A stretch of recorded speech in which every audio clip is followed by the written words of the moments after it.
Hello, everyone. Welcome back to yet another translated summary of an interview with Nikita, as well as some of the lead developers within Battlestate Games. This happened some time ago on a channel called DevGamm. Here they talk a lot about many different things within the game, and this video is specifically brought to you by a good friend of mine, Mr.Holodilnik, of course, a Russian content creator. Links to the original video will be in the description below for those of you that want to get the finer detail, because there is a lot here. There is a lot here.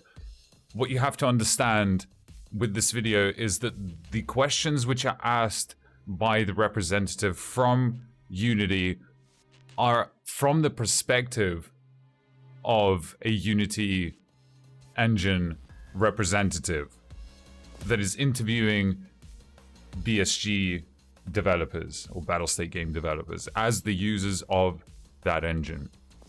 So people that are present, of course, the Unity rep at the bottom left, Valeriy, Jora, who is at the bottom middle, and he is responsible for a lot of the coding. He is, from what I understand, the lead coder at the moment.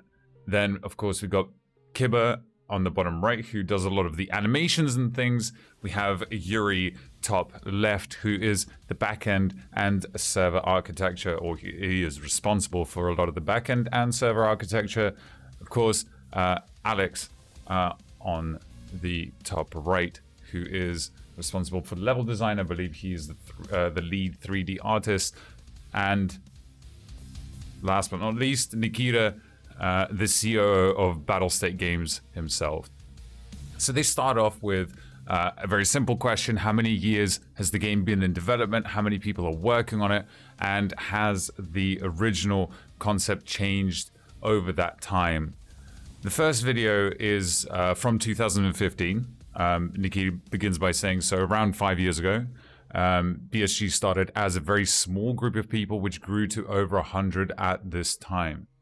A little less than planned has already been done, but in Nikita's words, a threshold has been passed where the BSG team feels that a final release of the game can be expected in the near/foreseeable future.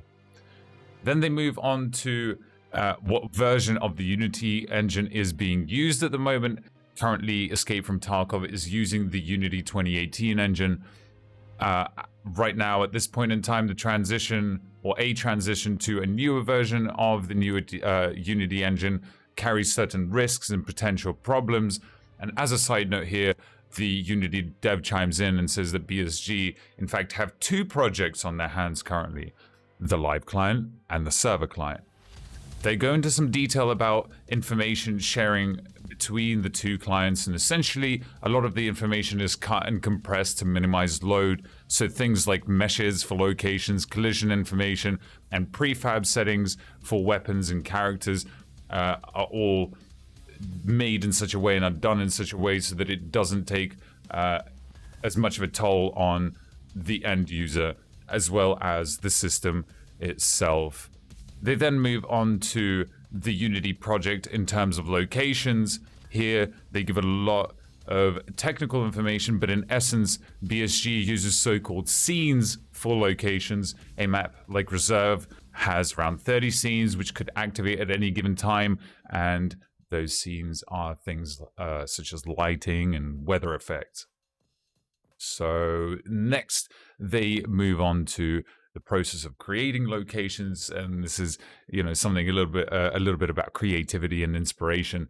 This is a fairly lengthy subject, but Nikita says they started with a thing called World Machine back in the day, where they made 25 different terrains and mapped out the locations according to lore. Alexander, the lead 3D artist here, goes through a whole host of motions which they have to go through before the map is labeled as finished.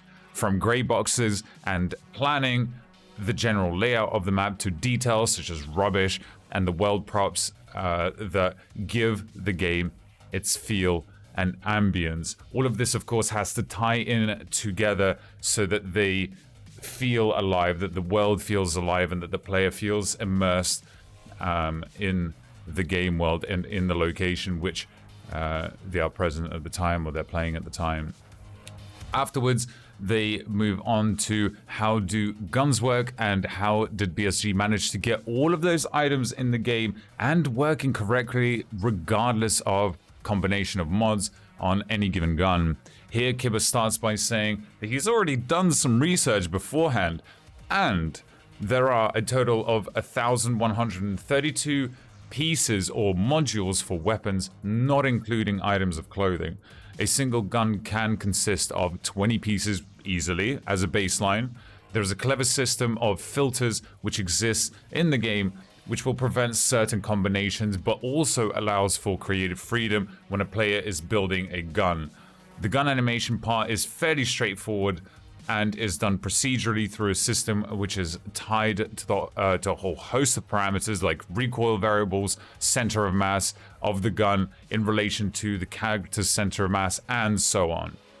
To a certain extent, BSG wants to keep a lot of this information confidential, as they would like a player to explore and experiment so that that specific player's knowledge becomes an advantage over other players in the battlefield through learning and experimenting. So this is very key, and a lot of information, a lot of things have always, BSG has done this in a lot of different ways with a lot of different things, and I personally think this is a strong point. Afterwards, they move on to the next question, which is they move on to exploring game animations. Does BSG use motion capture? And the simple answer is not at this time. In the beginning, core BSG personnel went to a gym to record certain motions on camera and use those as reference for animations which we have in the game today. In the future, there are plans to do so, especially for cutscenes, during story elements, and in as a side note, Nikita jokingly did not confirm, saying that Nikita or Kibba just said a lot of very interesting things, but we shall see what the development is on that. Nikita then moves on to saying that you need to be talented. You need talented people to work within the company who know how to animate characters or bodies, character bodies realistically. And thankfully, BSG has people like that working for them. Any given gun has around 40 different animations as a minimum. Some of those, some of the more customizable guns have, of course, more than that. They then move on to pipeline for adding new weapons to the game from concepts to actually being in the game. There are several different processes which take place here. From scanning and modeling to animating and calibrating, it is a complex process which takes time and a lot of effort. They do give a lot of very technical detail here, but I could make a whole separate video on this subject just from what they said alone. They then move on to sound. Nikita is the main man behind most of the recording and basic inclusion of the sounds in the game. The only thing he does not do is programming of that said sound. The rest of the systems like sound occlusion and overlapping were all made in-house. As a side note here, the original cast was recorded before patch 12.6. So what you are seeing now, this interview was recorded before 12.6 was uploaded. So they move on to talking about Steam Audio here. And of course, Steam Audio has already been added to the live client. We've all been able to test it, but they do talk quite a lot about it.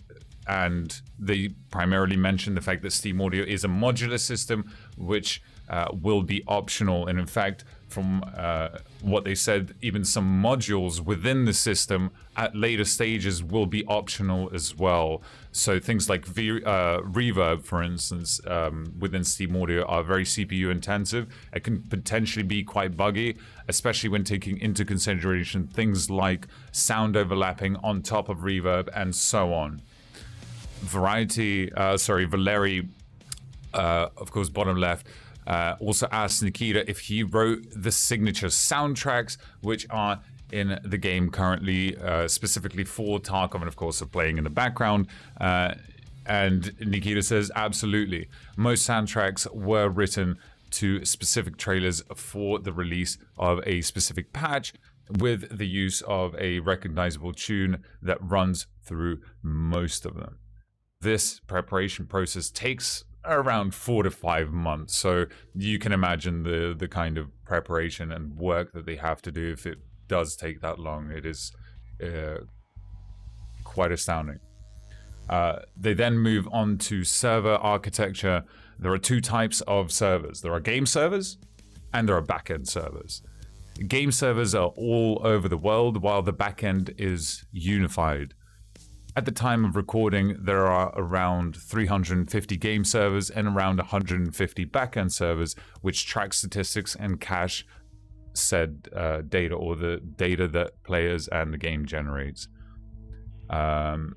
Just as a side note, they say that there's around 400 gigabytes of just registered game files alone. Of course, a lot of us will know about the popularity that Escape from Tarkov has gained in recent times, and in December of 2019, BSG predicted that the game would peak at around 50,000 concurrent players, but in fact that number peaked at 140,000. The next question they move on to is, does BattlEye solve cheating issues in the game, and how hard was it to implement?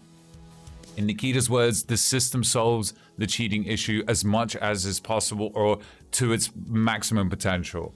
But of course, the issue with cheaters is an ongoing battle, which has many variables and factors which have been taken into account by the system and of course BSG themselves.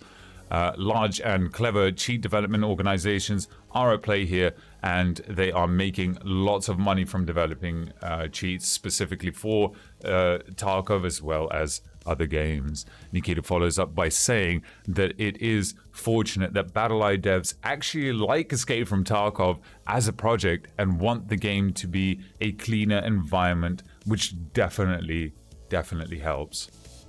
They then move on to talking about a whole host of stuff, but primarily it is about promotion, PR, and interaction or deeper integration with Twitch and streamers in general.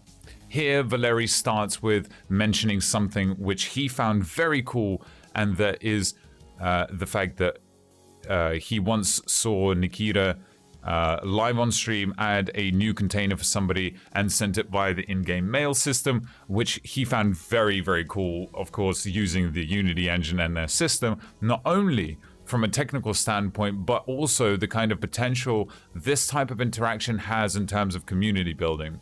Here, Nikita actually says that there was no specific goal, never has been, or objective to work with streamers directly or content creators directly. Things like sponsorships and money are completely out of the question. They're just off the table. Their main goal was to make the game as engaging and enjoyable as possible so that people would be drawn to it naturally. And then Nikita moves on to explain the more technical part of what Valeriy asked. And yes, originally there was a specific goal to make a lot of the backend changeable so that they can manipulate things on the fly. Of course, work with Twitch is ongoing, and drops will be a thing in the future as they have been in the past. They then move on to statistics. Here, the group speaks a lot about different stats which they collect.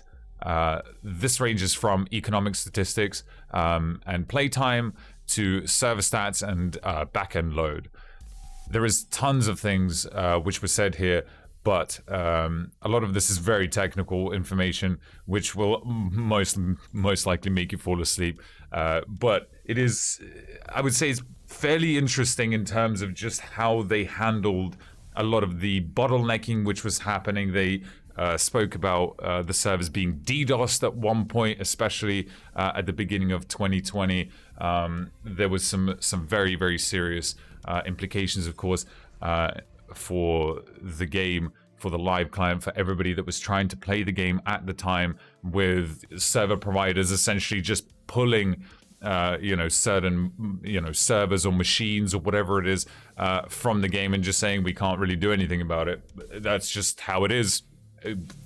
Find your own way. That's just how it is, and it was very difficult. Nikita says that it was extremely frustrating at the time because they had to solve problems live. They were working around the clock to, of course, bring us the experience that we all enjoy.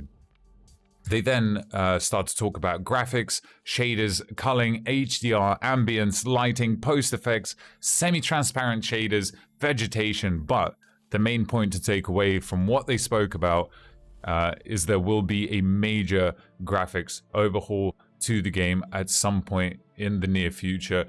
I wouldn't say that it's anything that's very soon, possibly towards the end of the year of 2020, that is, or the beginning of 2021. The next question from Valeriy is, how does BSG testing happen in terms of just patches that they work on before they are sent to the live client? The short answer here is that most of this is done manually by the quality assurance team in-house before it is sent to the live client. They do go into some detail here, but I don't think that it's too important. Of course, again, you can always go back to the original cast and look at the subtitles which are there. Feel free. But I don't think that there was really too much important stuff that was said here. Another question from Valeriy to each one of the people that are present. Is there a favorite feature or part of the game? And Nikita cuts in almost immediately and says that this is something which he has not asked the team before, and actually really looks forward to hearing these answers from the people, at least that are present. Nikita starts off by saying that his favorite parts are the hideout, of course, gun customization. He really likes the reserve map. Something else which is very underrated and almost forgotten about is the 48-hour BSG stream just before the launch of the first raid episode. Of course, Yuri goes next, top left, and his answer is at the start of the drops and seeing the game go to number one, the number one most watched game in the world at that time. But inside the game, it is most likely the flea market, as he is the man who is responsible for building the absolutely colossal infrastructure which is the flea market today. He goes on to say that you could compare the flea market to something like eBay, for instance. Whereas on eBay's end, the way that eBay works, queries are added every 3 hours, so they are refreshed every 3 hours or so. But on the flea market, things are added instantly and are removed just as quickly when bought. Then Alex, as a level designer here, says that the lab's location is probably his most favorite part, as it stands out more. It just stands out more than anything from everything else that is in the game currently. Then Kibber comes in and says that for him, it's the small victories in production which have little to no value to other people. For example, thermal scopes being being able to see through glass. He made sure that this was done properly with the person that was responsible for this. And when things start to work properly in the client, that is the most satisfying feeling. He finishes by saying that he he has to do this almost, you know, all the time. He takes great pride and great care in what he does, and of course in everybody else's work as much as he can, whatever he has the ability to have an influence in. So this is something which he takes great pride in and looks after.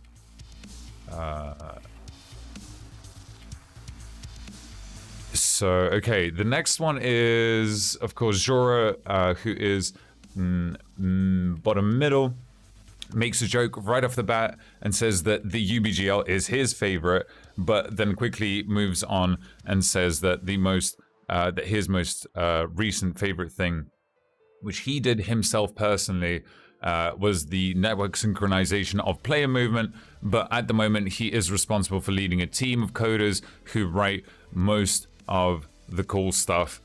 So he doesn't really write anything anymore, but he can definitely tell you a lot about the features which are being written and are in the game, because he understands a lot of it. He's gone through the process of at least overseeing a lot of the coding process. So, in fact, if not all of it. Then the guys move on to the most played maps. Currently, the most popular map is Reserve. Customs takes second place. In third place, we have Shoreline. And then in fourth place, we have Labs. Interchange takes fifth place. Factory comes in sixth. Woods comes in seventh place. And the most unpopular map is Night Factory. And as a side note, Nikita says that everyone should go Night Factory, as there is actually a higher coefficient of loot. So basically a higher percentage that you will get something really cool from either the scavs or whatever it is. And then the people present in this interview, they move on to, in fact, Nikita picks up here and says that he actually makes a call to potential developers and programmers who are interested in working for Battlestate games, especially graphics programmers. If you think you would fit in and make a real difference to the game, please send them an email to hr@battlestategames.com. I'll put the email in the description below as well. Please also attach your resume, and don't be that guy that says, hey, my name is Billy and I want to do something. They get millions of those kind of emails per day. They ignore pretty much every single one. This needs to be something solid, it needs to be something which will grab their attention. So please, if you are a developer or somebody that thinks that they have the potential to make a real difference in the game, please do get in touch with Battlestate Games. At this time, BSG does not have a lead tester, a lead graphics designer, managers are in shortage, and a main admin, from what Nikita said at least. And that is pretty much it for this summary here. Like I said at the beginning, there is a lot of finer, much finer, and a lot of its technical detail, which I skipped over because otherwise this video would be just as long as the original, which is 3 hours. So thank you all for listening, and I hope you enjoyed. If you do want a clarification, of course, please feel free to get in touch with me. I will see you all later. Have a good one, guys. Bye-bye.